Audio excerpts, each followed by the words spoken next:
peace on earth,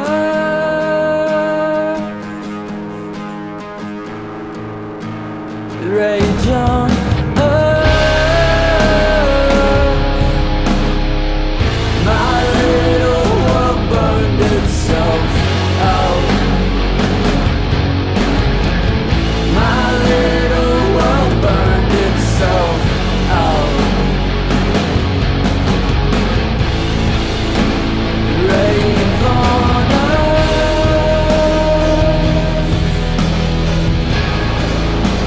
sail on earth.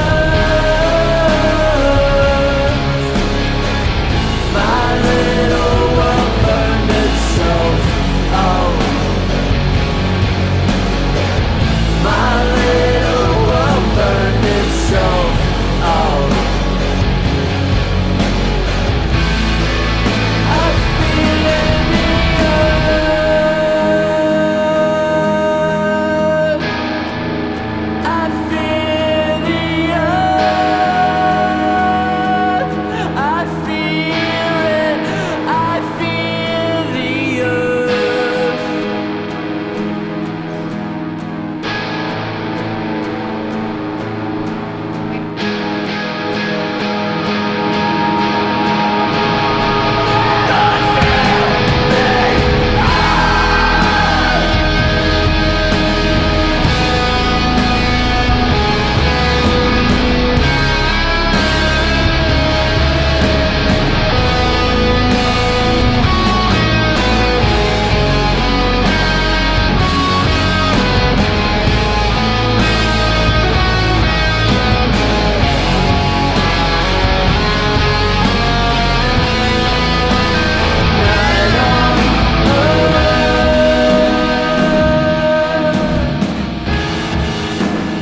Death on earth.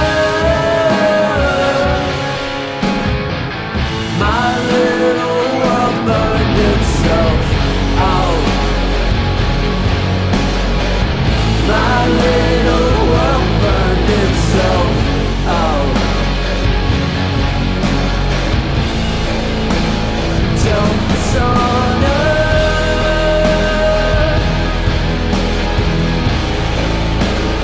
drinks on earth. My little world burned itself out. My little world burned itself out. Right through the earth. Right through the earth. Right through the earth. Right through the earth. Right through the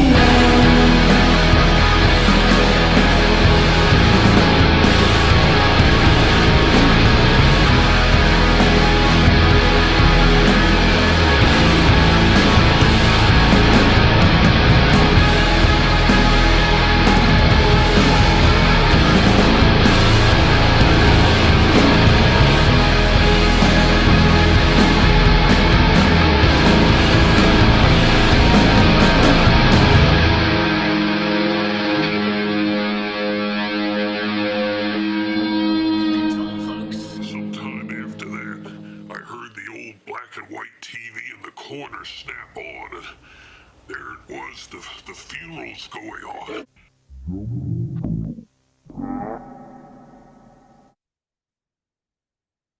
All right, so you just heard "On Earth" by Elvis Presley, and I'm here with him now. How you doing, man? I'm just hanging out in this beautiful day. The winter is fading away and the spring is coming in. So Dude, is that your season for your music though? Seriously? Because I do get that feeling, or like a y- fall or something. yeah, Yeah. I feel more creative than at that time for sure. And I think I've made a lot of like winter fall records. Okay. Maybe even intentionally, but it just kind of happens. It's just sort of the kind of when you're kind of a poetic artist type, you relate to things like winter and fall, True. Yeah. so Yeah. I get it. eh, Everything else sucks. Like the rest of the seasons. too hot. I'm a wuss when it comes to heat, even though I'm from South Carolina, which is ungodly hot.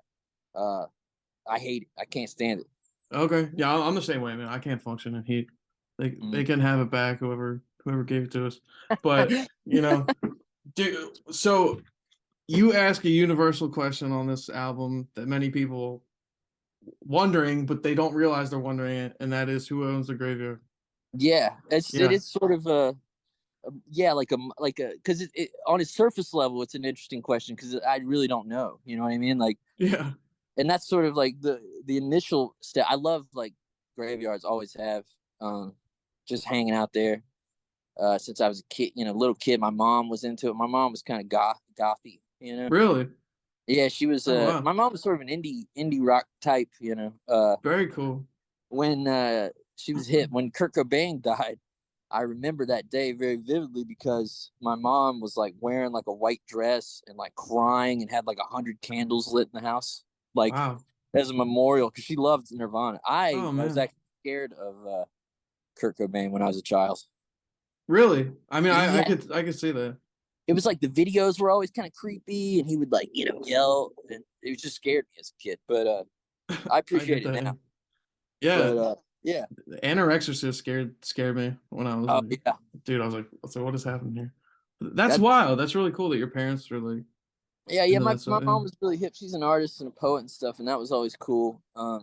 But yeah, but yeah. So like just the question itself, like who owns the graveyard, is sort of an interesting one, and then it sort of like you kind of use induction from there, and you just kind of start thinking about everything it can mean, and it sort of started to feel like a cosmic question, Yeah. like you said, like universal and stuff. And it's like not only who owns the graveyard, but what is the graveyard? Like, is the whole world some sort of graveyard? And then I started thinking about the future digital kind of graveyards that we'll leave as we leave behind legacies of the internet. It's going to be an interesting kind of time in the next 100 years or so. So, how much that actually connects to what is essentially sort of, a pop record. I don't know, but I thought it was evocative and stuff, and I still think it's kind of an evocative question, and I think people would have fun sort of answering it for themselves. No, for sure. Really, I thought Bill Gates at first, but no, it's seriously an amazing question, and Yeah, yeah, yeah, I really love it, and the whole aesthetic of the album. So I was reading the bio of your film that you have coming out that obviously yeah. like we'll discuss, Cool. and I love that stuff. Like, not that I like that we're headed towards that, but just talking about like, I don't know, are they gonna like upload our consciousness into a cloud and our bodies are gonna be gone? It's like a post-human kind of I think world. the likely thing. I think I don't really know what the general consensus on that kind of thing is, and I don't know if I particularly would do it or not, honestly. But I do Yeah. think getting to a point where the representation, the digital sort of representation of ourselves, is going to kind of become an entity similar to how we say like the mind and the body, or the mind and the spirit, or the heart and the body. How we have these separations. I think that we will eventually start to see people kind of refer to like a third part, a trinity of separation of the mind, body, and the digital imprint, or whatever we'll call it. I'm not going to be the Yeah. one to come up with the word, but somebody will come up with the word. This sort of digital representation of our mind and body and our soul, and I don't know. We put so much of what we truly are into our presence and stuff. A lot of people work jobs that's not their dream jobs. A lot of people do things that's not their dream. A lot of people live lives that aren't their dream. But most people attempt to kind of create a sort of ideal version of themselves online, and I think that yeah, is going to need to kind of be a third thing besides the soul and the body, maybe. Or maybe Wow. I'm just like, I don't know, maybe I don't know what I'm talking about, but it's an interesting thought to me, and it's what I was thinking about a lot when I was making the film. And basically, like, they say like when you're dying and stuff, your life flashes before your eyes, and I was wondering like what would it be like if a mind of data was dying, what would it look like? Like, what would Wow. Data's life flashing before its eyes kind of be? And so that's what the film's trying to be. And I don't know, maybe people will, you know, pick that up on it. Maybe people have their own interpretation, or maybe people just be like, I don't care about this movie. Like, you know, I don't know. So, but I'm hoping that people enjoy it. And I really, you know, I really wanted to make something. I do think, no shade to anybody in particular, but I do think that a lot of these bands they could do more with the art. We have so much access, you know, and I understand, you know, working for poverty. I've done it myself on and off my whole life. I've been broke. I've been okay. I've been, you know, back and forth.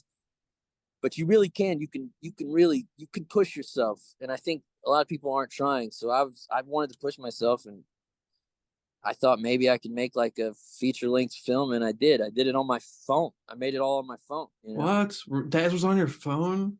Yeah, I used the iMovie. That's insane. That's And crazy. it was difficult, but I knew that I could do it. And if I just kind of, it's like an instrument. Film editing is just like playing an instrument, because you're moving stuff around, you're listening to the film. It becomes rhythmic. Like, okay, this can go here, this can go here, and you know, you just sync up the cuts and stuff, and it becomes an instrument. And I just tried to play it like an instrument, and it was, you know, it was difficult, but it was very rewarding. But I don't think I'm ever gonna make another movie this long on my phone. I mean, Get a I'm camera. honestly, I am floored by that. No, like, because I have a Final Cut Pro, and so Nice. so on the computer, I was watching it thinking, this is insane. So this is the fact that you made it on like your phone is another level. That's Yeah, pretty just wild. iMovie, and that's what I'm saying. I want people, if people can only take one thing from this, and they don't, and they don't want to deal with all the prog rock themes and stuff, that's fine. But I really want people to know that they could also make they could make an album, film, anything. They can make anything. You can make anything. You just gotta hack away at it, you know. Oh yeah. Do your best, and ask for help, and you know, come together. Everybody knows that. You know, we got to get collective with this life, or if we're gonna survive. So yeah, I want to inspire other artists always, especially as they get older. Dude, you definitely inspire me, like, for real. Like, a lot of the footage in there, what is there a certain source you were, because there's a lot of really amazing visuals. So I mean, I don't know if you went into some games or like what, or if you had like a certain I program did. you were, yeah. I basically, I knew from the outset, I was like, I'm not gonna stick to one thing, because it's got to be an hour or so at least. It ended up being about an hour and 10, but the album's about 52 without the visual element. But so I was like, I gotta, you know, and also we're in a generation where people have low attention spans, and I don't really blame them. You see a lot of, one thing I really hate, and I won't get into it too much, but I hate this thing that millennials are doing now, where it's always Gen Z. They're complaining about Gen Z, and it's like, it's so tired, and you're just doing the same thing that every generation has done. You're complaining about this. It's not the kids' fault that they have low attention spans, Yeah. you know, and it's okay if they have low attention spans. You have to make art for them. You know, you have to adjust your art. If the attention spans are lower, then maybe you need to make art faster. Or you could say you don't want to make art for anyone except yourself, and just make it however you want. Make slow art, make fast art, do whatever you want. I think people are too stuck on this idea that everything you make has to succeed in a social media way. And sometimes it's just so much better for just like 10 people to really love something than like 100,000 people to see it, you know? Yeah, yeah. And Yeah. I think that, you know, I don't know. And so I wanted to kind of lean into the fact that all of us, not even just Gen Z people, but all of us have lowered attention spans these days. So I wanted to kind of make something fast paced. So I wanted to change it up. But yeah, I knew I used some video game stuff, like old video games I grew up with, to kind of try to touch on that like nostalgic thing. And that was cool because I had to go in there like a cameraman in the game, and then like position it right, and get the right shot, and set up shots. Sometimes you got to like, well, I can't get I can't get the shot I want in this room unless I kill this demon or whatever. So you got to fight the demon. Was that in take the shot. Doom? Was that the Doom Yeah, shot? it was Doom. Yeah. I got some Doom in there. I got some Duke Nukem. I got some Oh yeah. all kinds of Unreal Tournament stuff I grew up on. Wow. And and then there was a lot of elements. There's some kind of stuff I put together using like software that lets you make your own masks digitally. Wow. Okay. Yeah. And you make your own with pictures and stuff. And I tried to take pictures that were relevant to the theme and turn them into masks to make characters. There's repurposed kind of stock footage stuff. There's a lot of stuff where I found videos that had like between 0 and 5 views. Oh wow. And a good way to do that is you just type in, say like, a lot of people just upload videos that have no file name. So you just type in like IMG and a bunch of numbers, and then you get all these videos that no one's ever seen before. And I would find videos that were like 13, 14 years old that had it said 0 view, no views. Did you come up with this concept? Because that's genius. It's literally that's crazy. I don't think anything is exactly original, and I think that's okay. Yeah, yeah. Because we're all sort of playing jazz off each other when it comes to art. But yeah, I'm sure I picked it up somewhere, but I just something really emotional and powerful to me about that. There's this video, and so, a lot of times it's like just a family or a recital of some their kid, or a sports game, or just a picture of their car. There's all this stuff, and 15 years it's been sitting there, no views, and it's real. These are real people. This is their real stuff. This is their real life, and it's just sitting there unseen because there's so much to see that it's just no one's ever going to see it all. Yeah. And I started to feel kind of like some sort of like I was inside of YouTube or something, and I was sort of like trapped in it, seeing all these things that were just unseen. And it was, I don't know, it just struck me in a kind of emotional way. So I would repurpose elements of stuff like that, and a lot of filming in my house, building sets, hanging up curtains. And can we talk about the clown? The clown. The clown is our most prized possession. Can I ask what it is? Yeah, it's sort of a representation of like, to me at least, it's like this sort of funny kind of joke of an idea of that we have to like participate in capitalism to live. Like, it's sad, funny kind of thing. Like, it's absurd to to me that this is the system we have. It's sort of absurdity. And I don't know, just like a boss figure, or like a something like that, something that's sort of representative of that is like you kind of need a villain or something. And I guess the current sort of like working life we all live is sort of a villain. But also, on top of that, I just happen to have a really interesting looking clown suit. That's sick. No, I loved it. I watched it twice. Sweet. I appreciate it. Yeah, and that's like going to be a slightly different version from like the one you're putting up. A little bit. I fixed a couple things. There were some audio issues. Okay. That but not too much. There was actually one shot in one of the later songs that was totally messed up, maybe on the version you saw, but I did fix it. Some of the religious imagery got lost. There's a lot of religious imagery in there. Okay. Because I kind of love all religion. Okay. Yeah, I remember reading the interview of you saying you were a religious person. I think so. Yeah. I kind of phase in and out of different things. But I love reading about it. I know actually last year, something that was really inspiring me was getting into like some of the earliest gods, like Sumerian stuff. I was reading Sumerian poetry of it was like a goddess in Ghana. Okay. And it's like one of I think it's the first recorded god. I'm sure someone will be like, that's not true, but from what I read, she was the first recorded sort of god, or one of the first of ancient Sumeria, and just that was just a religion I had no clue about. And I just started reading this poetry and stuff from back in the day. I know that it was like the first literature ever. And the first literature ever was written by a woman, which I didn't know until I got into this sort of, I had no idea. And I feel like that's a pretty big accolade that I should have known, but I didn't know. And I don't know. I've just always been fascinated by it. I grew up watching the weirdest Christian stuff imaginable. My grandmother was sort of a conspiracy theorist, Christian. I think I'm like that. Yeah, it's a little. She was into like the Bible Code. I used to watch a lot of the Bible Code, which is basically like, for anyone who doesn't know, it's like this idea that the Bible has some sort of mathematical formula within it that if you decode it, you can get secret messages about the future. Wow. And I don't know. We've watched stuff like that. She'd get the Yeah. tapes. Jack Van Impe. We used to watch a lot of Jack Van Impe, and all he ever talked about was the end of the world. Wow. I grew up watching, so basically from like ages 6 to 11, I was pretty convinced that the world was about to end at all times. How do you feel now with that like perspective? Growing up, I didn't have that perspective, but right now we're in a very strange time for sure. Oh yeah, I, I feel a little more calm now because I spent so much of my life being afraid of stuff that wasn't gonna happen, but being truly, truly viscerally afraid of it.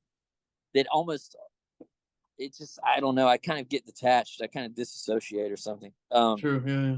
With his rough times, but I mean, not all we can do is kind of hang on and take care of each other. You know what I mean? Like, there's not much else. We just got to try. But For sure. it's definitely a spooky world, a scary world out there. But I don't know. Well, that Art that is a refuge. for sure. Like, your song "On Earth" is a good segue into that. Yeah. So, dude, so that like the music, is that kind of like different from what you do? You would say it's pretty Yeah. heavy, but your Yeah. voice in that is really. I'm like, your voice is beautiful. Sounds so weird, dude. Thank It's so like clear and perfect you. in that song. It's great. It's such a I appreciate sick that. song. Yeah, for sure. It was very fun to make. I love like heavy music, and specifically like that song. I was really trying to do something similar to like my favorite Deftones songs, Okay. like on Saturday Night Wrist. They got a song called "Hole in the Earth," and my song was basically like, I'm really inspired by that song. I want to kind of do something similar, and yeah, I don't know. The vocals in general on the record, for the first time in my life, I really was like, I'm gonna try to sing as best as I can. Oh, I just And I came to that. practiced for months. Really, you can Yeah, tell. It's I great, practiced dude. my ass off. I recently had that like revelation of wanting to Yeah. practice singing after hearing your recommendation of Prefab Sprout. Oh wow, some of the best Dude, music oh ever my, made. it was Easy. insane. Yeah, what was the Let's Change the World with Music? Is that the one you Yeah, recommend? fantastic. Totally I wild album. blown away. I was so like researching her stuff. I just had an interview the other day with this girl, Vicky Farewell. She's signed by Mac DeMarco, which is like insane. Oh, cool. And I was just finding all this cool music through her. I was just telling her yesterday. So I had the same exact thing with you, dude. Like, yeah, Hell yeah. lots of cool stuff. Vicky Farewell. I like that name. I have to check it out. Yeah. No, it's really good. I'll send it to you. But Cool. Yeah. Please. yeah. Uh, there's so many good songs on here. I don't even know. Yeah, I don't know where to start. Sober No More caught me by surprise with like, are you singing at the end, the low voice? Even though I honestly think that I know, I have a lot of friends who are wildly successful, and it's amazing. It's great. But the further up you go, the more you sort of get into the parasocial sort of thing, and you start attracting people who might not care so much about you as a person, Yeah. and just kind of want to consume and kind of want to put expectations on you. And some like some people's audience can be kind of brutal. I'll read stuff about online from people talking about bands they like, and they just talk about bands they like in a way I just don't, where they're like, yeah, this album's trash and this album's that. If I like a band, I'm gonna try to defend every record on some level. Oh yeah, You know what I no, I'm mean? the same way. Yeah, I mean, you can't be that critical of people making art. It's like what? I think It's people kind of like insane. to be I think people like the kind of idea of like, I have this great taste, so I can see when things are bad. But it's like, I have this great taste because I can see when the good things in everything. One of my favorite records is Farrah Abraham record. My Teenage Dream Ended, and when this record came out, I mean, she was on Teen Mom. When this record came out, people were like, "This is the worst record ever made." It sounds terrible and stuff, and it sounds strange. It sounds different, but it also has incredibly heartfelt rawness to it, and that's what I hear when I listen to it. You know, I try to True, find. yeah. I love music so much. It's the same thing with Prefab Sprout when he has that song "I Love Music." He sums it up way better than I ever could. This passion for music is you find the good in everything, and just because you love the art form so much and everything that has to do with it. So I'm in, and I honestly I would love to just stay kind of here forever, where the audience I have is incredibly kind and open minded. I don't really I put out a lot of types of music, and I never really hear like, oh, like, you know, why did they do this or that? Sometimes I get somebody who's like, I hate autotune, but there's some people who hate autotune no matter what. Yeah. They have issues with autotune. You can't change their mind. It is what it is. But I don't know. I'm really grateful to have an open minded audience. So, but I still get nervous. I still get worried and nervous and have fear of failing and disappointing people who like the other records and stuff. So it's kind of Really? like yeah, it's definitely, you never get, I don't know. Maybe if I was too sure of myself, uh, I wouldn't make art that was valuable because I'd be coasting. I never feel like I'm coasting because I always feel like I'm about to make either the worst album ever or the best album I've made, you You know? put it all out there for sure. I was watching a bunch of your live videos and stuff, and it's Mhm. definitely rare, like what you do. Like you have no trouble just like opening up yourself completely. You know? Yeah, Yeah. it's weird. It's an interesting thing, you know, because in the moment it's really easy. And, you know, I spent a lot of my life drunk. And I don't think Okay. that any do that. It's not good for you. Uh, not I don't anymore. But I spent a lot of my life drunk, and that sort of numbed me to the kind of things I was expressing. And I put a lot of stuff out there that emotionally that it was kind of raw, and sometimes being vulnerable can really uh kind of make you paranoid, you know, like Yeah, yeah, for sure. that because you know, honestly, there's some kind of like cruel and unusual people who, especially in the music business, who will see your vulnerability and your emotional nature, and you know, they know how to manipulate it. It's rough. So that's why you got Yeah. to keep a sober head, you know, Yeah. when you're out Yeah. here. In my opinion, you got to, if you're in the music business, save the drinking for for the hotel or the house you're crashing at, you know, because you want to be of sound mind. There's a lot of guys out here who want to get you to sign something Mess or up. Yeah. That's wild. yeah, Was that what Sober No More was about, basically? yeah, for sure. It was basically about, well, actually, I wrote that song when had I had not been drinking for a couple, like a year, maybe a year and a half, and it started again. You know, fell off the Yeah. wagon as they say, and it was just sort of like trying to kind of convey the free fall, the not just the free fall of what that can kind of be, but like the desire to have a free fall. And you know what I mean? Like it's a sort of like, why are we drawn to sort of that kind of self-destruction? And I don't know, I really love that song. I'm interested to see how people take it. I grew up listening to a lot of country music, like Jim Reeves and uh, uh, Hank Williams and Tanya Tucker and Patsy Cline and stuff. So I love that stuff. Some people don't like country music. It's kind of like autotune. Some people are like, I hate country music, no matter what it is. But I love all of it. And I also feel like some of the country music in indie is not very authentic. You know, it's Yeah, yeah. it's not really like of the sort of. I think country music is working class music at its heart, and I think it's some of the stuff. But then you have great, even around here. You got like MJ Lenderman has some country tones, and they're great and legit and real. You know, they live the life that they sing in the songs. You know, Okay. and so I don't know. I'm interested to see how people sort of respond to that song, but I really liked what we did with it. I loved it, man. With the strings and everything. Tried to Oh, get yeah. that Jim. We tried to go from like, we wanted to make a song that sounded like it was in like a bar, and sounded drunk, and then it would slowly morph into like this orchestra Nashville Is that you singing with the low voice at the That's end? me, yeah. Dude, it's awesome. It's awesome. It's so good. Yeah, It that's my sounds so Jim. good. It's actually really great. I was like, this is Cool. amazing. Yeah, I love. What's your favorite song on the record, you think? I don't know. They are all really different. I feel like each song is like my favorite type of that song I've done. A lot of different genres for sure. Yeah, so You I hit think like everything. the stuff that's more like Hold Me Down, which is kind of more of like a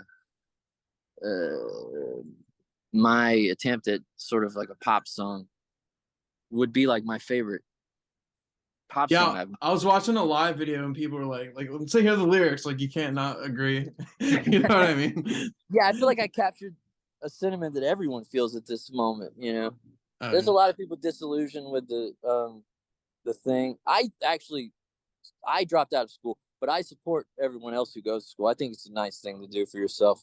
Yeah, for sure. It can open your mind to things. You might read books you never would have read, or listen to people you never would have read, or all kinds of stuff. But my personal experience was I needed to kind of not feel that shame anymore of being a dropout. I get it. A dropout can still do lots of great things. For sure. Look at you, man. Hey, I'm hanging in there. Yeah, for sure. Dude, we should talk about your Twitter for like 1 second. Yeah, sure. And how hilarious it. Like, I don't even use Twitter. I go on Twitter. I followed you in like I don't know, like a Joan Rivers tribute account or something. And dude, your stuff. That's why I never went on it. Dude, yeah, I hate it. So it's like this app that basically you just turn it on and then it's like, what's the fastest way I can get stress into my brain? It's like it's mainlining stress, as a friend of mine once told me. I don't like Twitter. I don't take it seriously because it's this very unserious place to me, right? Every day somebody's fighting somebody on there. I had someone yell at me because I said something about like having more than 2 ears or something. I don't even know. It's like ridiculous. I was like, what? And then you're like, what? Somebody was like, some people are born with 3 ears. You jerk. Yeah. Like, but it's like you didn't say, to hell with the person with 3 ears. You said a complete. Open them up. Yeah. Yeah. Yeah. So I don't know. There's a lot. I don't know. Dude, I was just gonna say how funny your tweets are. Like, I appreciate that. Thomas Cruise has taken down the balloon was one of them. I was done. I crack up laughing. Watch Top Gun, Maverick. Dude, what'd you think? Incredible. Amazing. I was watching the first one last night. Wonderful again. film. Yeah. I like any movie if it's good. Same here, I like Tarkovsky and all that. I like all that Criterion stuff, but sometimes, man, you just want to watch Top Gun Maverick. Sit back in your cockpit. Yeah, take it. Yeah.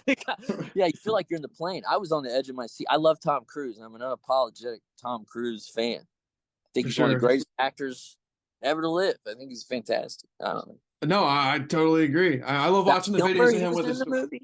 Who was? Val Kilmer. I thought he couldn't act anymore, but he was in the movie.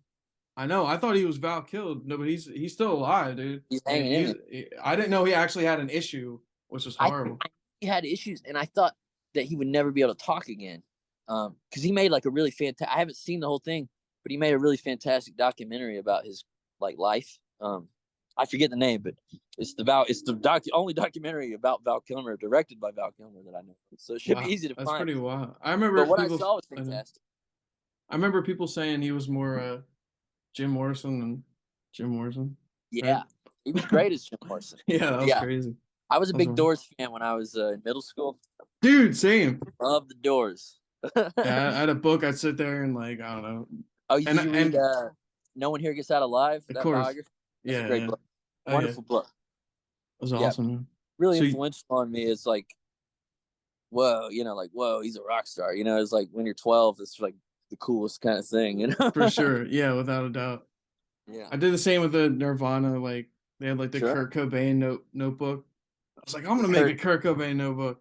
And then I remember going to a park and ripping it off. I was like, I don't even ever see any of this. That's awesome. I love that kind of the sort of teenage stage play. I think Shakespeare was really accurate in his portrayal of like teenagers, like in Romeo and Juliet. The melodrama of everything, you know. Okay. That is really what it feels like when you're a teenager.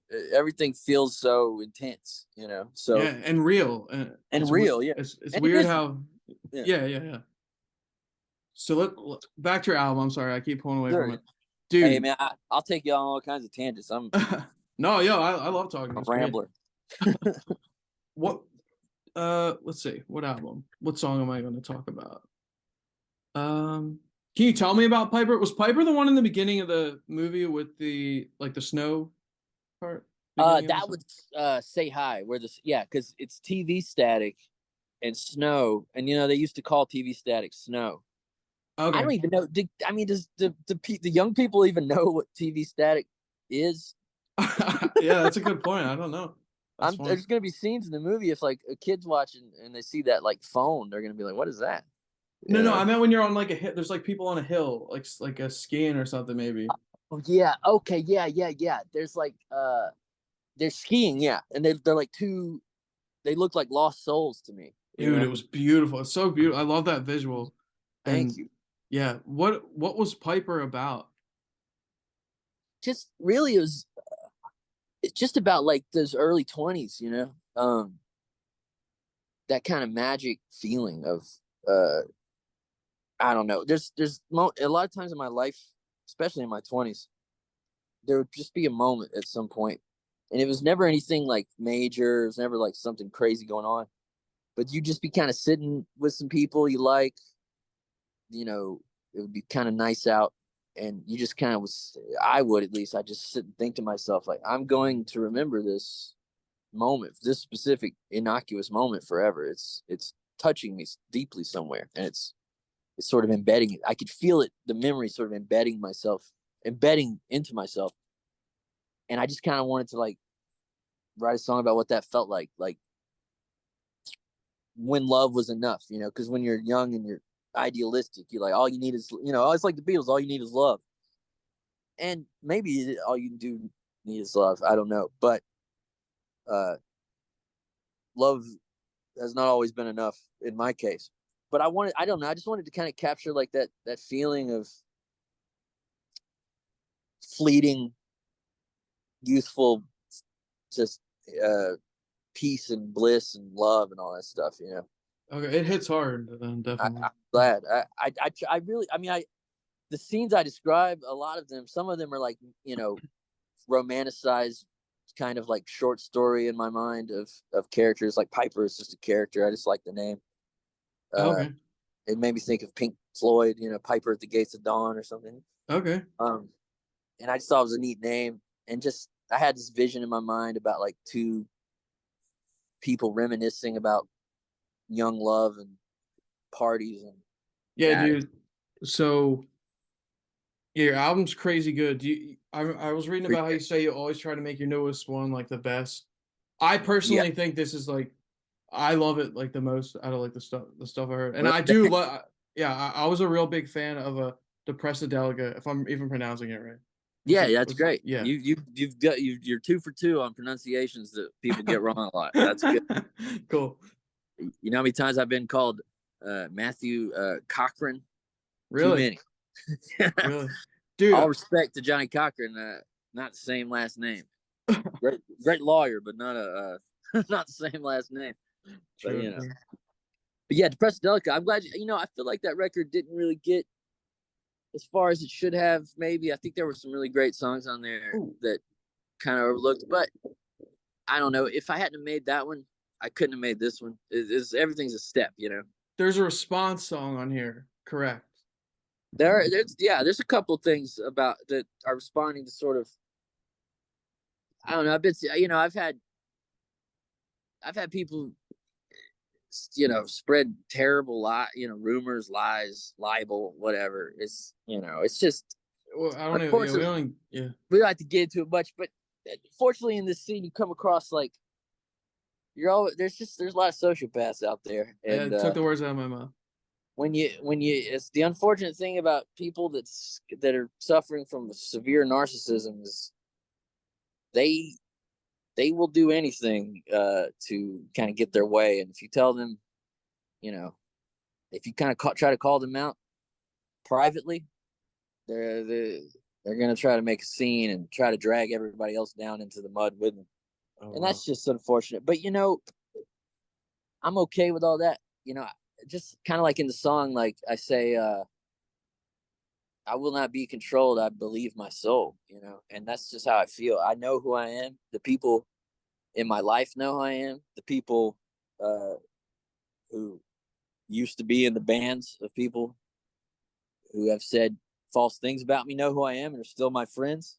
If that tells you anything, you know, No, for sure. There's a lot someone's of entire band quits and they're still your friend, it says more about the person who had his band quit than yeah.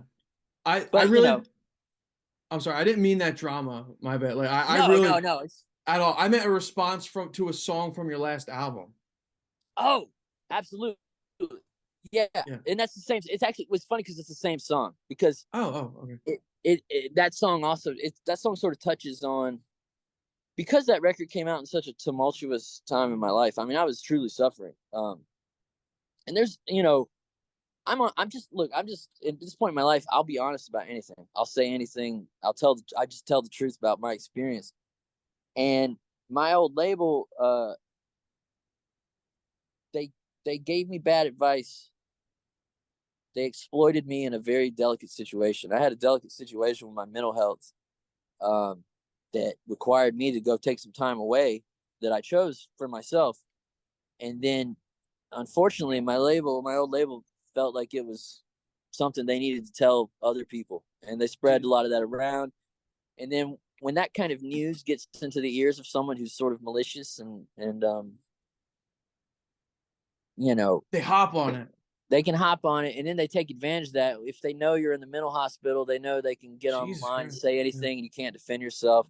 I had some weird stuff happen to me. I had people call false police, you know, to my house and say that Jesus. I was going to kill myself, and that happened twice. And you know, I don't know. It was a struggle, but you know, I'm here, and just like as in the song, you know, and the record, that song is basically saying like, I still believe in that record. I still believe in me.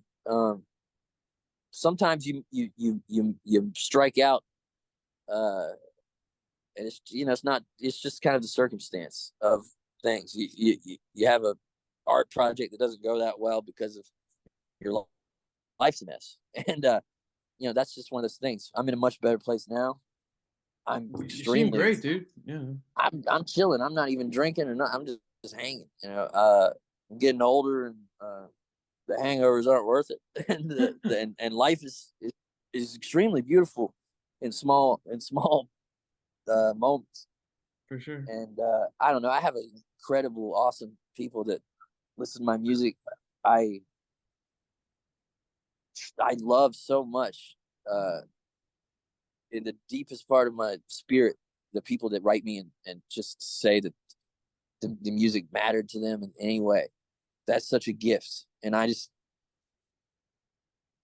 never going to be the type of person to ever take that for granted, whether it's 10 people or one person or a million people. I don't care. Well, that's apparently why you have a huge following, like a real I'm following of people. You know what I mean? Yeah. extremely lucky. And I've always tried to kind of, you know, put on, a big thing for me is putting on other artists. Normal State, Cove Blue played a ton of stuff on the record. That's an incredible artist.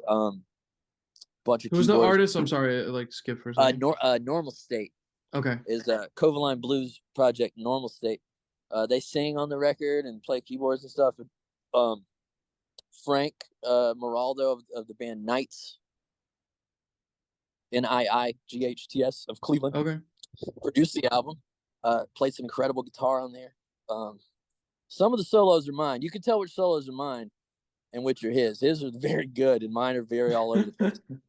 But it's style, you know.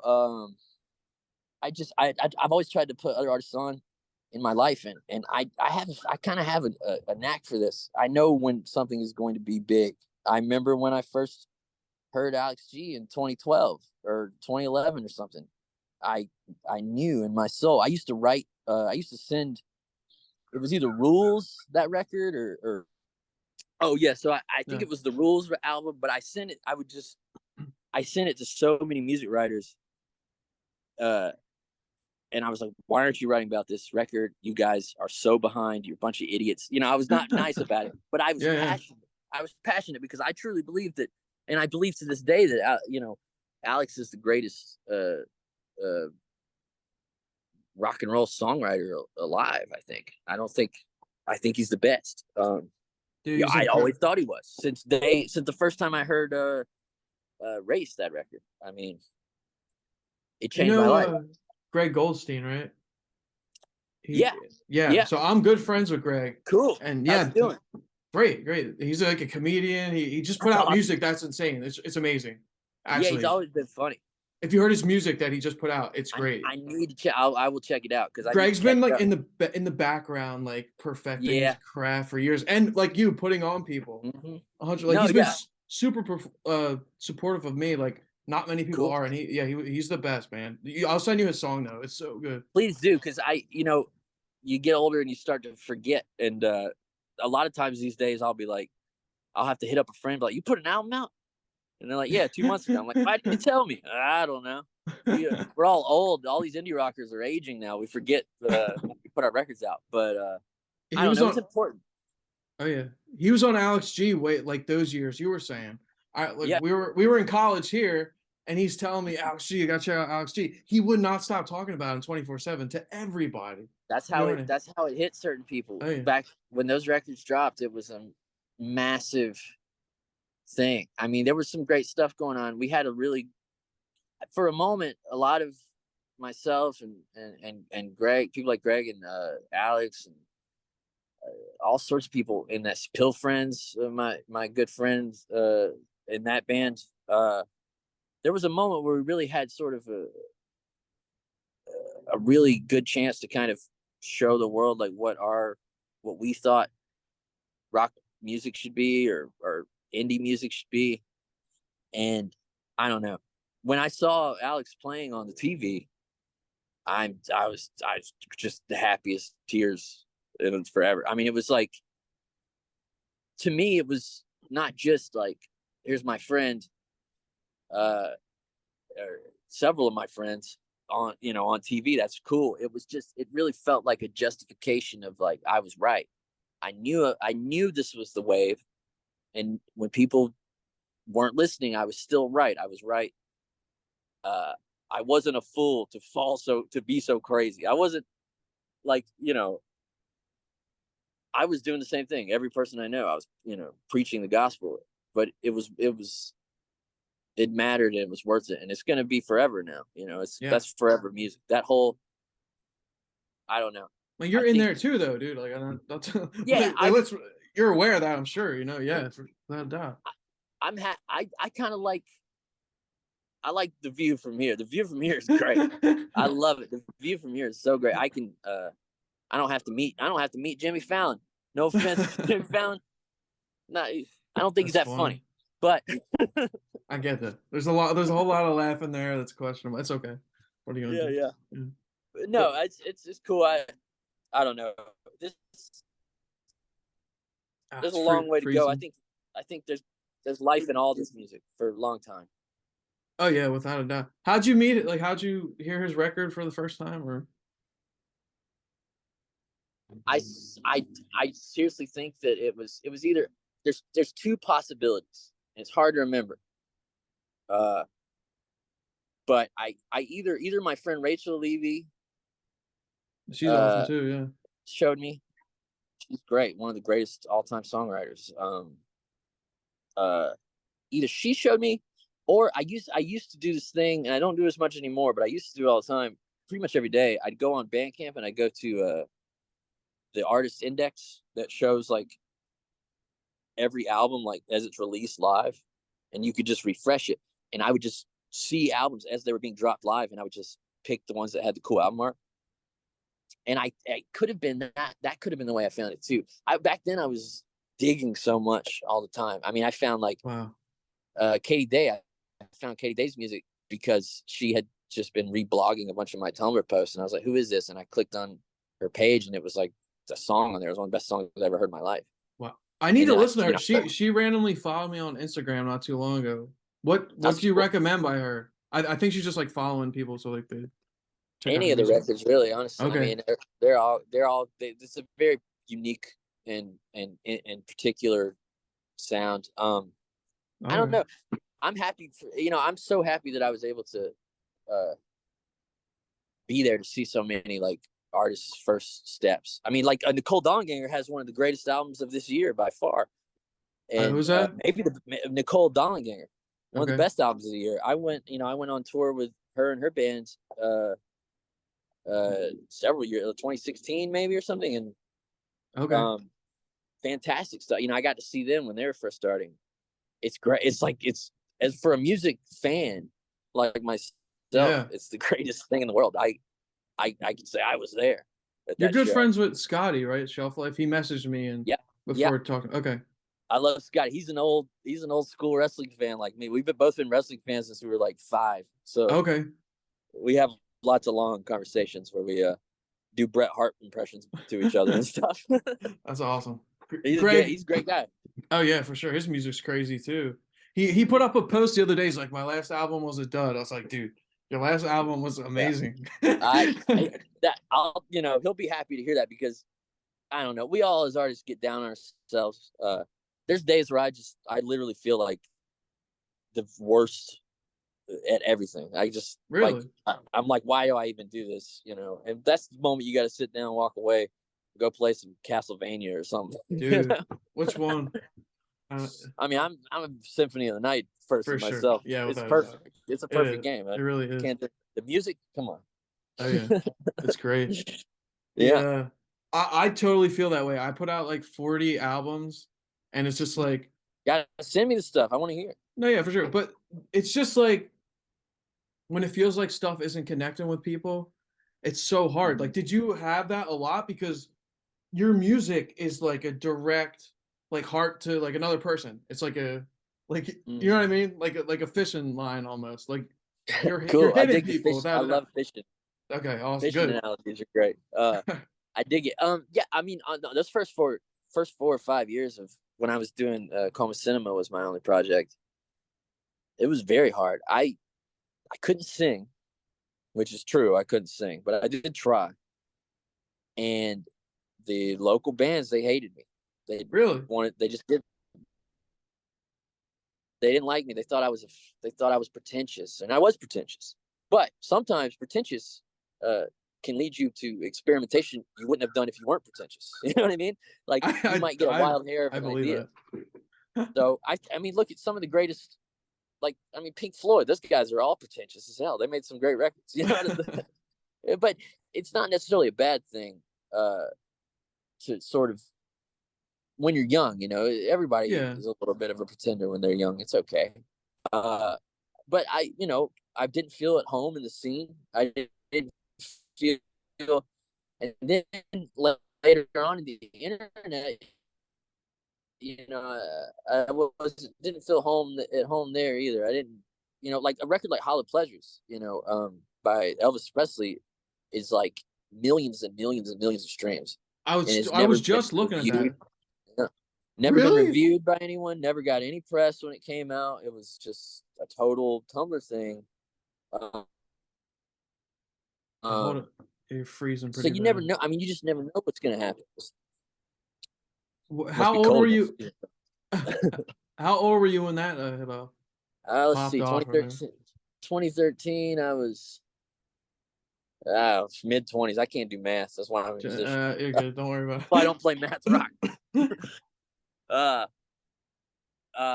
it was 2013. I was in my 20s, and I actually, what's funny about that record is I sort of just, it was sort of like just tossed off fun. I wanted to make songs that sounded like My Bloody Valentine or something.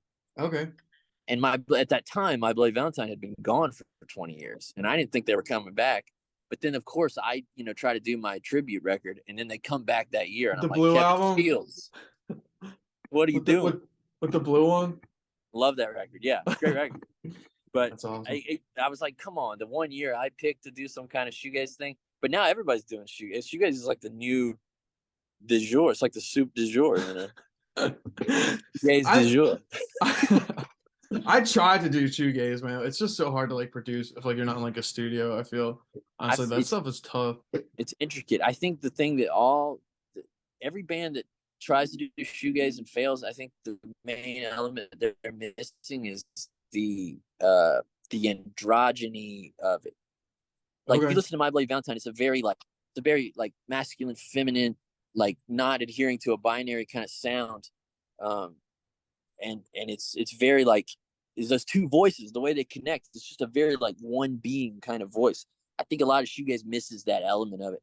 And also there's a lot, I mean, lyrically, like My Bloody Valentine is very poetic and sensual and stuff. It's like very lyrically rich and stuff. So I don't know. I think a lot of people just like, oh, let's turn the fuzz up and let's put some chorus on it.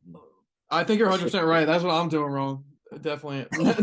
Now that you say that, for sure, I can definitely say that. All you gotta do, pitch your voice down, pitch your voice up, mix them together, get yourself some kind of like spectrum of all the potential of what your voice can be. I think that's a lot of shoegaze is the vocals, and people think it's all guitar, but I don't know. Seems like it's a lot of vocals to me. I think you're right, without a doubt. Honestly, what would you think like your favorite, or like a couple albums you would recommend, or that are your favorite, and some ones that you would recommend to like a first listener, because you have a lot of different projects and stuff. Like I tried so hard to like know everything, and like, obviously it's a lot. Yeah, and it's it's fun. There's things I make that I don't expect anybody to really listen to, and that's kind of fun. I did a record 2 years ago under the name and it's called Cursed Rotted Record. Right? And it's the Going Nowheres. I really like that record a lot, but I made it just for fun. But anyone who likes Hollow Pleasures would love that record because it's very much an extension of that sound. And that was when I was still putting out records with Run for Cover. I'm still under contract with Run for Cover, unfortunately. But really? Yeah, well, we'll see how long it lasts. But I'm not putting out any more records through them or whatever. But I sent them the Going Nowhere's record, and they were, well, first of all, they told me they listened to it, and then they did. You know how you catch people in a lie or whatever? Oh yeah, I lie all the time. I knew that when they told me they listened to it, I was like, I know you're lying. And then they said like, let me listen to it one more time and then call you back. I was like, this is the first time. Just be honest. You know what I mean? Because it's 3 months. They're not, they used to love to do this thing where they go on like 20 vacations a year, and nobody can get a hold of them. They didn't pay. They don't pay some people. They always paid me because I'll drive to Boston. I don't care. But they, but I don't know. It's sort of a amateur hour over there on some level. Okay. But I know they're good people. It's the thing about the music business is everybody's doing their best. I think not everybody. Most people are trying to do their best, and it's just this whole system, man. It's the capitalist system. It turns us against each other and makes us pushes us to exploit each other, and it just sucks. I don't know. Yeah, earlier I did not mean to bring up that stuff, by the way. For real. I was just That's cool. I appreciate your empathy for that, but it really don't bother me, man. That's what I figured. You seem cool, man. I can't let shit that ain't real dictate. I can't let it weigh on me like that anymore, because it's all those people, if I'm the villain in your life, you got something wrong with you, my friend, because I'm just some freaking guy. You're fine. You can edit it out. Yeah. But you can't just let that stuff destroy you. Not as long as people still send me messages that say that like I really helped them, or a song I wrote really helped them to like believe in themselves or make their own art or just like get through a bad day. And as long as that's happening, I'm not going to cut people off from that. I don't care what anyone wants to do or what anyone thinks about me. Yeah.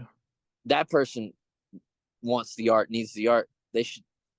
I want to make it for them. You know, I'm making music for my audience solely. You know, Yeah, and yeah. anyone's invited, but I'm not gonna. I just don't want to cater to nothing else, man. I'm just gonna be honest, and we'll see what happens. I don't, you know. I know. Regardless of what someone did, I couldn't imagine just like trying to stop on their career anyway, which is very bizarre. People are petty So, out here, yeah. yeah, for sure. So, so you would recommend Going Nowheres for someone that likes hollow Sure, pleasures? love. I think so, and yeah. I mean, talking about just my records or other records that in general. Your stuff, Okay, all yeah. you, Yeah. I mean, the new one. You know, tomorrow night, 9 p.m. Eastern. dude. Uh, I mean, can it be huge? Like, I think it should be. I would love it. I think there's potential for it to reach people. I think people like it. Dude, in that sound, like, come on, That's a very prefab sprout one. I was definitely trying to it's do that beautiful. thing. Yeah, I keep saying beautiful because it is, but yeah. Hey, it's good work. But no, I think people, you know, honestly, if you really want to know what I'm up to and what my vision of what music is and should be for me, you know, tomorrow night, 9 p.m. on YouTube, Summertime in Hell YouTube channel. Watch the film. You know, I think you dig it. You know, if not, at least it'll be something kind of spooky to watch and might scare Dude. you or something. No, it's great. Like, and the what's the word? Like the friction of it, almost like the difference Mhm. between like the sound and the visual. They match together great, but Mhm. it does make it less scary and Yeah, less as like pure as the sound. You know what I mean? And it's a really, sure. I feel like it's like, would you consider it like the true album? Yeah, absolutely. Yeah, because there's I a think lot they're going in between intrinsically too. linked. Yeah, Oh yeah. I think I think I think both make each other make sense. But I also want them to be able to be in. You know, I want the record. I think the songs will hold up on their own. It's I grew up when I was a kid. I used to watch The Wall. Actually, the first time I saw The Wall by Pink Floyd, I was like 5 years old, and probably traumatized me. It's a terrifying film, but I don't know. I've always just wanted to make something like that, but I didn't want the songs to be so tied to it that you need it. But I do Okay. think it's the best way to see it for sure. I think, or it's the best way to witness. Yeah, it really You know? like glues it together. Yeah, I think so. Yeah. Yeah, glue is a But good term. and as an album though, on its own, it's great. I Let's not make appreciate it. any I'm so mistakes. stoked you did because I don't get much feedback before it comes out. Just the people around me and stuff. Oh, And so like a lot. I mean, dude, the singles are killer. Like cool. they really are. And obviously, there's way more to it. So I'm sure people are excited that have heard the singles, I without a think so. doubt. I think so. I don't know. I think it's yeah. You know, I'm gonna swing for the fences. We'll see. We'll see what Yeah, happens. dude, for sure. But hey, even if you strike out at the World Series, you still played in the World Series. This is true, but I don't think it's gonna strike out because I think everyone that hears it is just gonna be like, okay, like this is amazing, and I mean the art, dude, the art is so sick. The single art and it's definitely like Mhm. some kind of AI, A little bit of AI. a little like a not like a montage, like a like combination of a bunch of stuff. Right? Sure. Especially the actual album art, because I wanted to sort of complicate it as the singles went out. So it started sort of just like these faces, and then it was just the 9 panel kind of volcanic stuff, and I don't know. Well, eventually it led up to I was generating backgrounds and scenes and empty rooms with stable diffusion, and then I was either generating or drawing or finding characters and then putting them in these sets, these pictures, like a collage. And then so the final album cover is basically like 20 or so images, mostly kind of generated and then like edited and placed into these scenes like dolls in a dollhouse, you I know. love that. And I just thought, I don't know, there's a lot of anti-AI sentiment, and I get where it's coming from like a work, you know, the worker's perspective, and art is a job.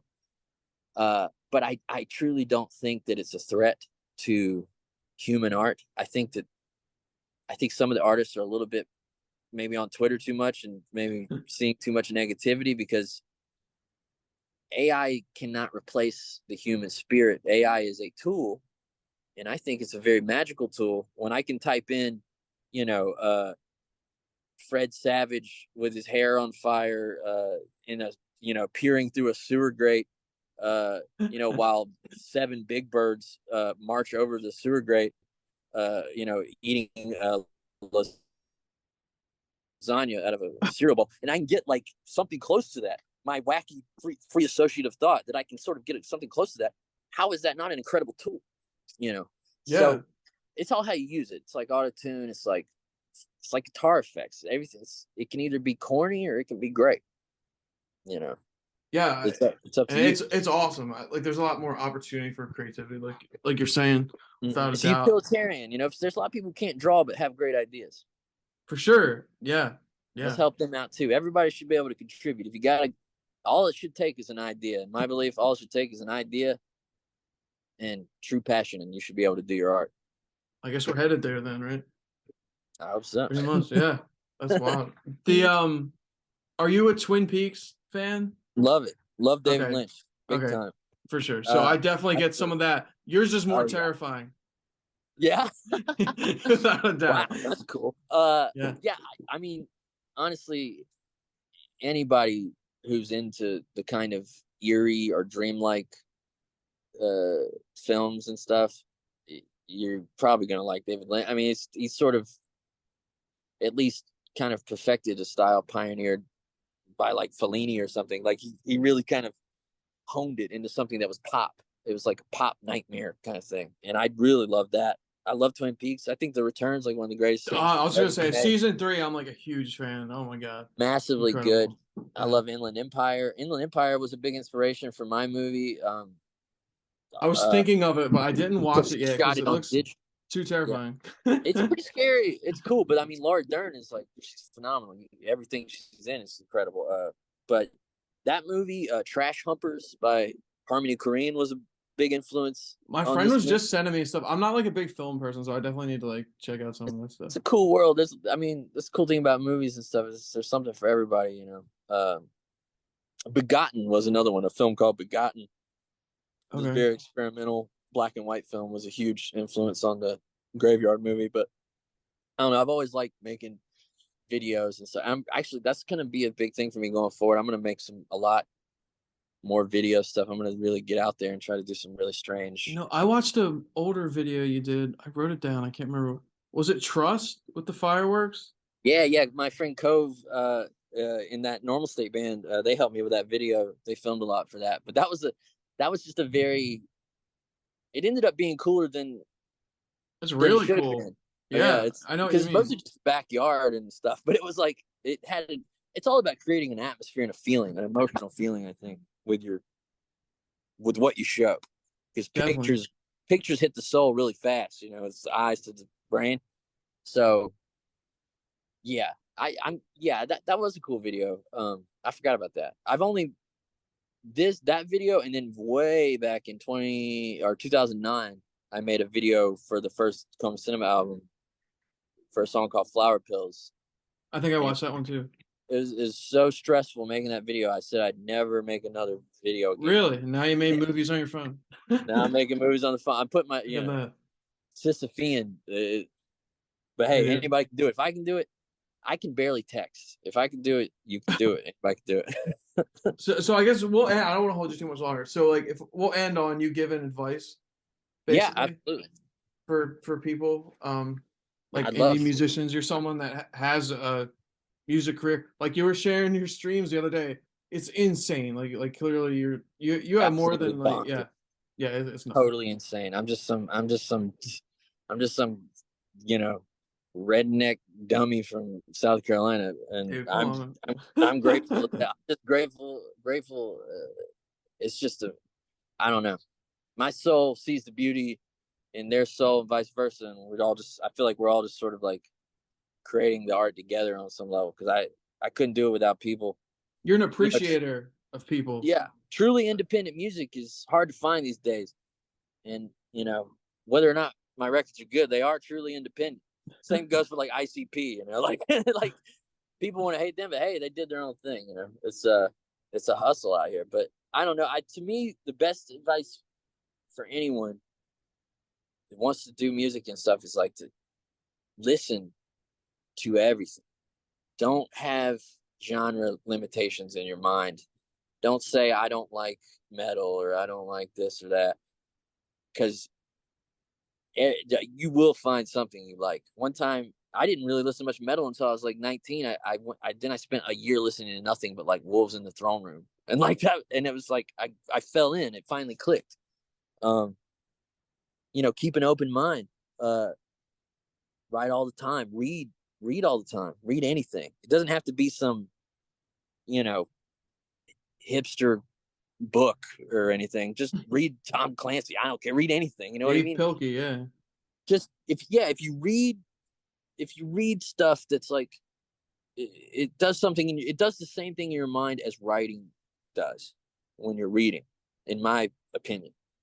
And it conditions your brain. It's like a muscle. Like it conditions you to think how a writer writes, and then you become a writer and stuff like that. You know, I do think that there's I'd say the only thing that's really going to be holding back the younger people is their tendency to kind of get into these niche subcultures and not peer out of them. And I think that if you open things up, you kind of like explore all possibilities, you can only improve or just know what you like. You can only know yourself more by stepping outside of your comfort zone.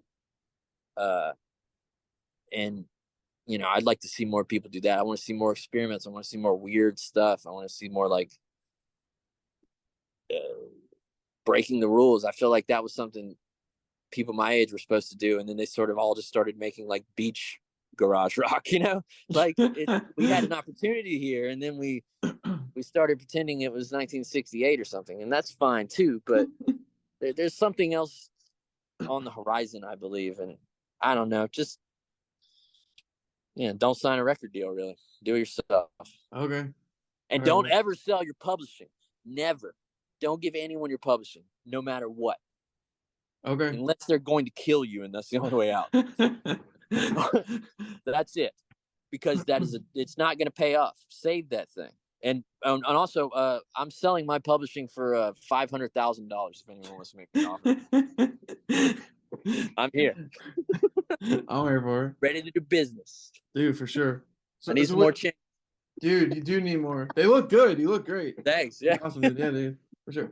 There's 3 minutes left, so I guess we'll just end it, and I'll say, dude, who owns the graveyard? For me, like in my head, after listening to it a bunch of times and watching the video, what I see inside is like a very dark, terrifying graveyard, and almost every song is like light piercing out of a grave, for sure.